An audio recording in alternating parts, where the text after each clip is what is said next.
जी जरा बताइए, क्योंकि 2014 से पहले आपने अभी बात करी नरेंद्र मोदी जी का इंटरव्यू, वो वाला जो इंटरव्यू था जो आपका लिया हुआ था, जिसके कारण 3 महीने तक आपको शायद लेट नाइट ड्यूटी या मॉर्निंग अर्ली मॉर्निंग और लेट अर्ली नाइट मॉर्निंग और ड्यूटी लेट नाइट जी। पे कर दिया, और उसके कुछ अंश भी एडिट हो गए, बहुत कुछ हुआ था। जरा उस दौर पे जरा हमें थोड़ा सा बताइए, उस इंटरव्यू से स्टार्ट करके देखिए हुआ क्या था उस टाइम पे exactly? एक्चुअल में आपको बताऊं, ये मैंने अपनी किताब में भी, जो मेरी पहली जी। किताब थी और थोड़ी पुरानी बात होगी लेकिन आज बता दूं, 10 साल जब तक यूपीए की सरकार थी, नरेंद्र मोदी दूरदर्शन पर प्रतिबंधित थे।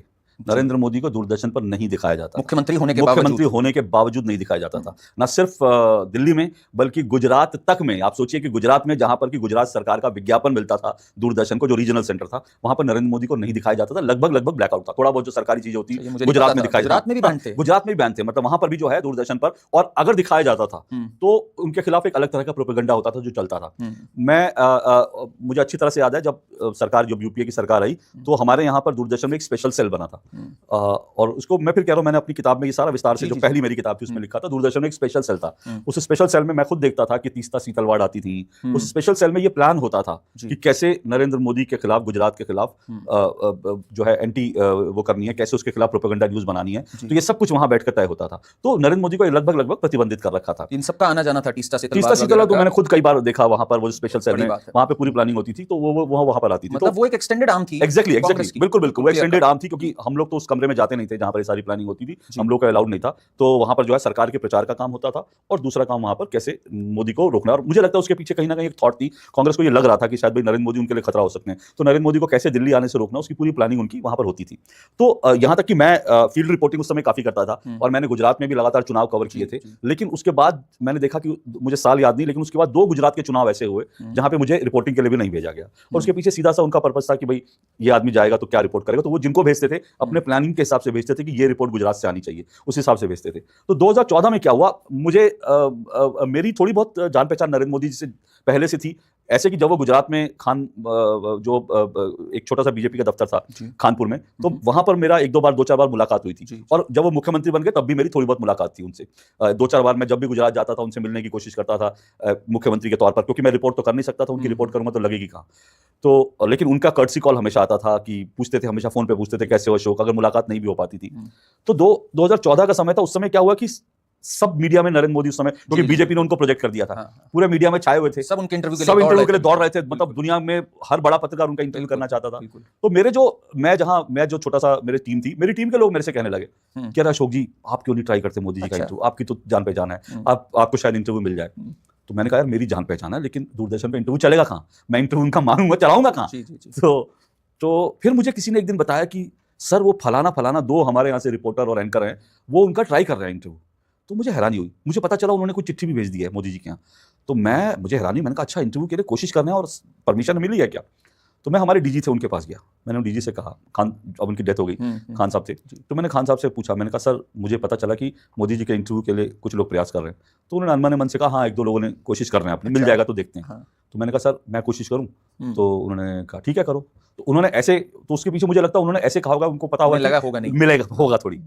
तो उसके बाद फिर मैंने संपर्क किया मोदी जी के ऑफिस से, मैंने फिर संपर्क करा, तो मुझसे कहा गया कि भाई आप एक रिटर्न में दूरदर्शन की ओर से रिक्वेस्ट भेज दीजिए। अच्छा। तो हमारी जो डायरेक्टर थी, मैं उनके पास गया, मैंने बोला कि मैम एक चिट्ठी ऐसे चाहिए, मेरी उनके ऑफिस में बात हुई है, मोदी जी के ऑफिस में। तो उन्होंने बोला चिट्ठी तो नहीं मिलेगी, चिट्ठी हम नहीं देंगे, लेटर हम नहीं देंगे, आप खुद कर सकते हैं तो कर लीजिए, लेटर हम नहीं देंगे। तो ये पहला वाक्य था जिससे लगा कि हाँ रिजेक्शन है, कि भाई चिट्ठी नहीं देंगे, आप वर्बली आप बात करते रहो। फिर मैंने वर्बली बात की, गुजरात में अपने मित्रों से भी बात करी, और मैंने संदेश पहुंचाया मोदी जी तक कि भाई मुझे इंटरव्यू करना है। अब देखिए, एक मोदी जी की शार्पनेस का मैं बार बार इसका जिक्र करता हूं, उस व्यक्ति की सोच जो उनकी शार्पनेस देखिए, उनको उस वक्त भी पता था कि दूरदर्शन की कीमत क्या है, दूरदर्शन डीडी नेशनल की कीमत क्या है, और ऑल इंडिया रेडियो की कीमत क्या है। इसीलिए मैंने कहा ऑल इंडिया रेडियो में प्रधानमंत्री बनते उन्होंने मन की बात कार्यक्रम शुरू किया, क्योंकि उनको पता था कि ये कितना पावरफुल मीडियम है और इसको कैसे कचरा बना के सरकार ने रखा है।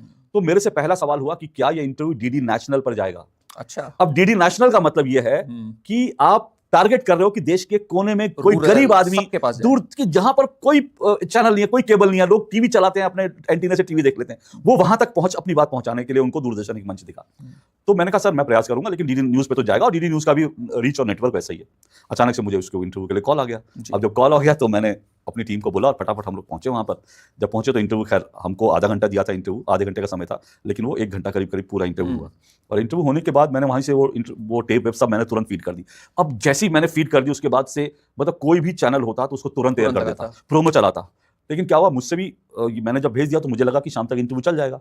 मैंने फिर उसके बाद दोपहर तक देखा कोई प्रोमो नहीं चला, कुछ नहीं चला। तो उसके बाद मैंने फिर कॉल करके पूछा अभी क्या हुआ, बोले नहीं अभी उस पर डिसीजन होगा। तो मैंने कहा फिर मैं तब तक दिल्ली आ गया। तो उस दिन नहीं चला इंटरव्यू। मुझे फिर हमारे जो सेकंड बॉस थे, डीजी के नीचे एडीजी थे, मैंने उनको फ़ोन किया। मैंने बोला सर इंटरव्यू चला निकल। बोले तुम ऑफिस आ जाओ, तुमसे बात करेंगे। अच्छा। तो मैं बोला ठीक है। मैंने कहा मैं ऑफिस पहुंच गया। तो ऑफिस में पहुंचा, संडे का दिन था शायद उस दिन। मैं ऑफिस पहुंचा और मैंने कहा बताइए। तो मुझे उन्होंने फ़ोन करके कहा जो एडीजी थे कि अशोक शायद ये इंटरव्यू जाएगा नहीं। मैं मतलब मेरे पसीना पसीना। आप सोचिए कि मतलब इतना बड़ा इंटरव्यू और बहुत बड़ा मोमेंट है, बड़ा आपके एक पत्रकार की जिंदगी का इतना बड़ा मोमेंट कह रहे इंटरव्यू जाएगा नहीं। मैंने कहा क्या हुआ सर? तो उन्होंने बोला कि जो खान साहब हैं उन्होंने मना किया है। उन्होंने कहा इंटरव्यू टेलीकास्ट होने लायक नहीं है।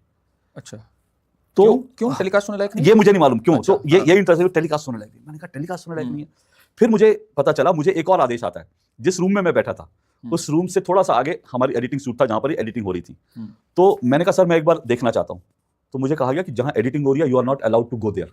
आप वहां जा नहीं सकते जहां एडिटिंग हो रही है। अब मुझे और झटका लगा। मैंने कहा ऐसा क्या? ये होता है रियल पासी बात जिसे कहते हैं। ये तानाशाही होती है कि आपका इंटरव्यू जाएगा नहीं, आप वहां नहीं जा सकते, जो इंटरव्यू करते उसको आप देख नहीं सकते। तो फिर जो है ये सब कुछ चल रहा था। तो मुझे लगा यार ये तो मामला बड़ा गड़बड़ है। तो मुझे रियली उस दिन सचमुच जो रियल फासिज्म होता है मुझे, तो मुझे जो है फिर उसके बाद थोड़ी देर बाद मेरे पास फोन आया। फोन आने के बाद मुझे बोला कि डीजी सर ने बुलाया। तो मैं गया उनके रूम में, मैंने दरवाजा खोला। तो बोले तुमने दंगों का सवाल क्यों नहीं पूछा, गुजरात दंगों का? अब इसको लेकर मुझे जब मैं इंटरव्यू करने जा रहा था तब भी मुझे कहा गया था गुजरात दंगों का सवाल जरूर पूछना। मुझे एक दो सवाल दंगों के दिए गए थे, लेकिन मैंने दंगों पर कोई सवाल नहीं पूछा। उसका एक बड़ा स्पष्ट रीजन था। एक रीजन ये था, दंगों पर नरेंद्र मोदी से 50 सवाल हो चुके थे, सुप्रीम कोर्ट का फैसला आ चुका था, ठीक है ना। सुप्रीम कोर्ट का फैसला आने के बाद दंगों पर एज ए जर्नलिस्ट मुझे लग रहा था मुझे जितना समय मिला उसमें मैं कुछ नया पूछूं, नवीनता इंटरव्यू में कुछ ऐसी चीज जो एक ब्रेकिंग न्यूज बने, खबर बने। तो मैं वो सोच कर गया था। तो इसलिए मुझे लगा कि नहीं दंगों का तो मैंने कहा सर उसमें कुछ था नहीं। तो नहीं, वो तो आउटगोइंग प्रोसेस है, अभी तो सुप्रीम कोर्ट में एक डिसीजन आया, लेकिन अभी तो रिव्यू पिटीशन लग सकती है, अभी तो पता नहीं क्या क्या हो सकता है। मैंने कहा सर रिव्यू पिटीशन? मैं हैरान। मैंने कहा तो मैंने बोला सर क्या करना है इंटरव्यू का? तो बोले नहीं इंटरव्यू का तुमने अच्छे सवाल नहीं पूछे। मैंने कहा अच्छा। तो फिर मैं नीचे आ गया और सच बात तो है उसके बाद मैंने जैसा अपनी कहानी में भी लिखा है, मैं उसके बाद नीचे आया, अपने ऑफिस से निकला, बहुत भारी मन था। मतलब जिंदगी में मुझे लग रहा था इससे बड़ा सदमा नहीं लग सकता। आपने उस समय जो किया ना, मैं उससे आपका फैन बन गया। अब आप बताइए आपने फिर किया क्या? नहीं तो आप करेंगे क्या? देखिए जब आपके सामने कोई रास्ता नहीं होता और जब आपको लगता है कि अब आप बिल्कुल फंस गए हैं, और दूसरी बात यह है अगर तानाशाही है तो क्या हम तानाशाही को स्वीकार कर लें? बिल्कुल नहीं। क्या हमको तानाशाही के, मुझे अभी भी लोग बोलते हैं, मैं कई बार अंदर से मुझे लोग बोलते हैं मैं बागी हो जाता हूं। तो एक जर्नलिस्ट और एक वो तो हमारी वो है ना। तो जब मैं गाड़ी से उतर के मैं अपने गाड़ी लेकर चला गया, एक जगह मैंने गाड़ी रोकी और गाड़ी में चुपचाप बैठा। मैं सोचता रहा कि मैं क्या करूं। मतलब अंदर से मैं शायद उस दिन मुझे ठीक से याद नहीं, लेकिन मैं शायद रोया भी कुछ समय के लिए कि भाई ये मेरे साथ क्या हुआ। बड़ा मोमेंट है। तो मुझे लगा कि मतलब, और मुझे क्या हुआ उस समय मेरे पास बार बार नरेंद्र मोदी जी के ऑफिस से उनके ओएसडी फोन कर रहे थे। अच्छा, वो पूछ रहे थे इंटरव्यू कब जा रहा है, ठीक है ना। अब मैं उनको क्या जवाब दूं और मैं दुनिया को क्या जवाब दूं और मेरी अपनी क्या रहेगी एक पत्रकार के रूप में। तो ये सब सोचते सोचते मेरे मन में अचानक मुझे ध्यान आया, मुझे लगा नहीं इसके खिलाफ रिवोल्ट करना चाहिए। अब मैंने कहा रिवोल्ट मैं कैसे करूं?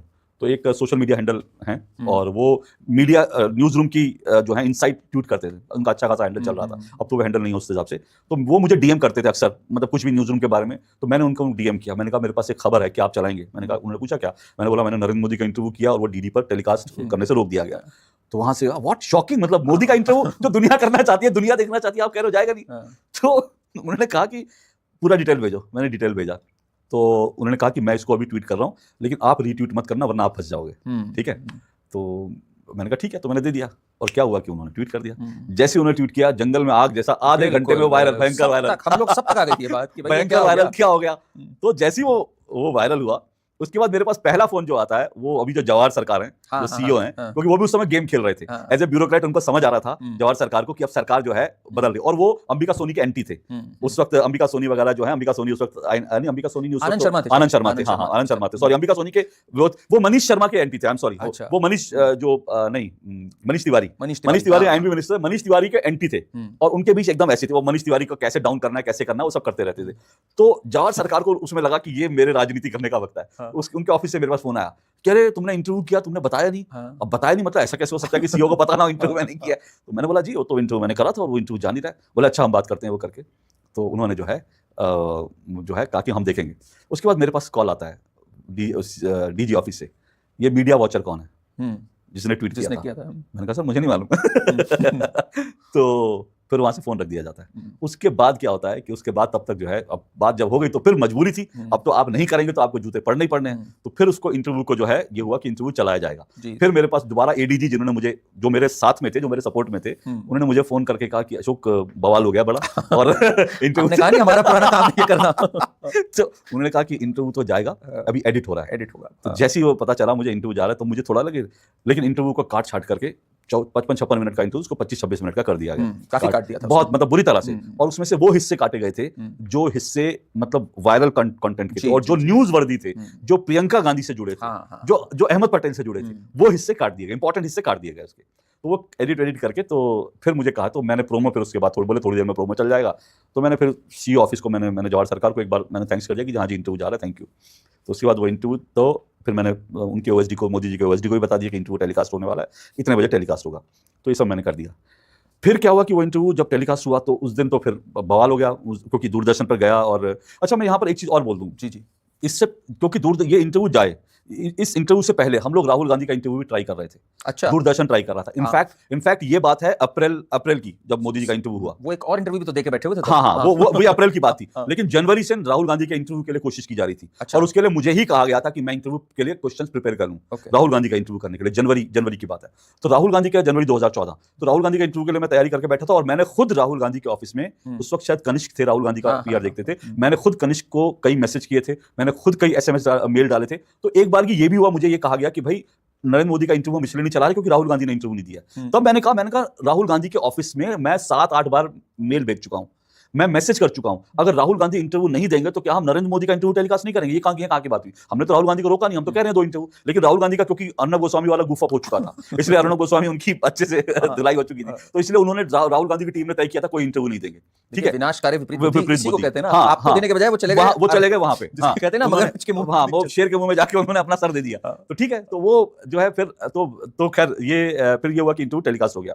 टेलीकास्ट होने के बाद अब देखिए, जिसने एडिट किया उसकी बुद्धि भी देखिए, मुझे नहीं पता किसने, क्योंकि मैं तो वहां अलाउड ही नहीं था। जिसने एडिट किया, अच्छा, मुझे वीडियो एडिटर्स वगैरह ने बताया, कहानी अंदर से बताया, जो वीडियो एडिटर मेरे दोस्त थे, उन्होंने बोला कि वहां पे बोल रहे थे ऐसा हुआ वैसा हुआ। लेकिन जो ऑफिस का ड्राइवर था उसने मुझे एक और कहानी बताई, क्योंकि ये सारे लोग ऐसे थे, मेरी किसी से दुश्मनी नहीं है, सब लोग मुझे प्यार करते हैं, मानते हैं। तो मुझे वो ड्राइवर ने बताया कि सर, आपका टेप जब आपका वो देखने के बाद आपका पूरा इंटरव्यू चलाया गया, उसमें से पॉइंट्स नोट किए गए हैं। ये मुझे वीडियो एडिटर ने बताया कि उसके पॉइंट्स नोट किए गए, और उसके बाद डीजी सर उठ के कहीं चले गए और फिर ऑफिस वापस आए नहीं। ठीक है, वो कहाँ गए, वो ड्राइवर ने बताया जी वो गए थे अहमद पटेल जी के। तो उन्होंने पूरे इंटरव्यू को 10 जनपद को रिपोर्ट किया था। 10 जनपद ने फिर शायद कहा कि इंटरव्यू ये ना चलाया जाए, तो नहीं चलाया गया। लेकिन जब डिसाइड हो गया कि चलना है, तो 10 जनपद से जो संदेश आए थे वो हिस्से काटे गए, वो हिस्से एडिट कर दिए गए। वो एडिट करके फिर वो इंटरव्यू चला। अब वो जब इंटरव्यू चल गया तो जिसने एडिट किया था उसने नरेंद्र मोदी की एक लाइन नहीं काटी, लास्ट की। नरेंद्र मोदी जी ने लास्ट में कहा, चलिए भाई बहुत हो गया, और आप लोग तो मेरे को दिखाते नहीं है, मेरे को आपने प्रतिबंधित कर रखा है, लेकिन उसके बावजूद मैंने आपको आधा घंटा कहा था, पर मैंने आपको 1 घंटा टाइम दिया। अब पब्लिक ने मुझे गालियां देनी शुरू करी कि आपने नरेंद्र, क्योंकि वो लाइन चल गई, ऑन एयर चल गई, लोगों ने कहा कि भाई तुमने जब 1 घंटे का इंटरव्यू दिया था, आधे घंटे का क्यों दिखाया? अब जब लोगों ने ये कहा तो मैंने फिर नीचे ट्वीट में, मुझे गालियां पड़ रही थी, मैंने कहा भाई मेरा एडिट करने में कोई रोल नहीं है, मैं ये इंटरव्यू बिल्कुल 56 मिनट का था, लेकिन एडिट करने में मेरा कोई रोल नहीं है, मैं इतना कहकर चुप हो गया। लेकिन उसके बाद टाइम्स ऑफ इंडिया में कहां से खबर आई प्रियंका गांधी वाली, वो आज तक रहस्य है, वो मैं नहीं जानता कि वो चीज, क्योंकि मेरा रोल नहीं है। टाइम्स ऑफ इंडिया में आई थिंक पेज पे ये था कि नरेंद्र मोदी जी ने प्रियंका गांधी को कहा वो मेरी बेटी समान, बेटी कहा कि हाँ मेरी बेटी समान है, दूरदर्शन ने काट दिया, जबकि ये कहानी नहीं कहा था। उन्होंने कहा था बेटी है, बेटी मां के लिए तो लड़ेगी ही। अब इसमें भी देखिए क्या हुआ, इसमें भी टाइम्स ऑफ इंडिया की जो खबर थी, उस खबर के आधार पर लोगों ने नरेंद्र मोदी को गालियां देनी शुरू करी दोबारा। ठीक है ना, कि प्रियंका गांधी ने नरेंद्र मोदी ने कहा वो करके, और तब भी लोगों ने गाली दी। गांधी गुस्से में मेरे पिता तो सिर्फ राजीव गांधी हैं। अच्छा, लोगों ने जैसी ये खबर टाइम्स ऑफ इंडिया में, लोगों ने प्रियंका गांधी को पकड़ लिया, प्रियंका गांधी ने कहा कि मेरे पिता तो राजीव गांधी हैं। अब लोगों ने कहा कि भैया नरेंद्र मोदी को गालियां पड़नी शुरू। यहाँ पे रेणुका चौधरी ने स्टेटमेंट दे दिया कि नरेंद्र मोदी किसी के पिता होने लायक नहीं है। अब आप सोचिए कि इस तरह से, तब जो है मेरे पास फोन आया उनके मोदी जी के ऑफिस से कि भैया हमने ये कहा नहीं है, ये खबर कहां से चल गई? मैंने कहा जी मुझे क्या पता, मैं तो खुद नहीं पता, और वो जो इंटरव्यू का कटा हिस्सा वो मेरे पास नहीं है। मैंने कहा वो तो लॉक कर रखा है, मैं वहां जा भी नहीं सकता। तो ये हुआ कि कैसे कह दिया गया। तो अब ये बात आई कि जो चीज नरेंद्र मोदी ने कही नहीं उसके लिए नरेंद्र मोदी को गालियां पड़ रही हैं। तब फिर उनके ओएसडी ने कहा कि भाई हमने पूरा एक टेप करके रखा हुआ है, हम आज शाम को इसको पूरा का पूरा यूट्यूब पे डाल रहे हैं, ताकि ये क्लियर हो जाए कि नरेंद्र मोदी ने प्रियंका गांधी को बेटी जैसी नहीं कहा। ठीक है, तो वो फिर यूट्यूब पे चल गया पूरा का पूरा, उन्होंने अपने चैनल से यूट्यूब पे चल गया। अब जब वो पूरा यूट्यूब पे चल गया, तब उसके जो कटे हिस्से थे उसके ऊपर पूरे मीडिया में डिस्कशन होने लगी।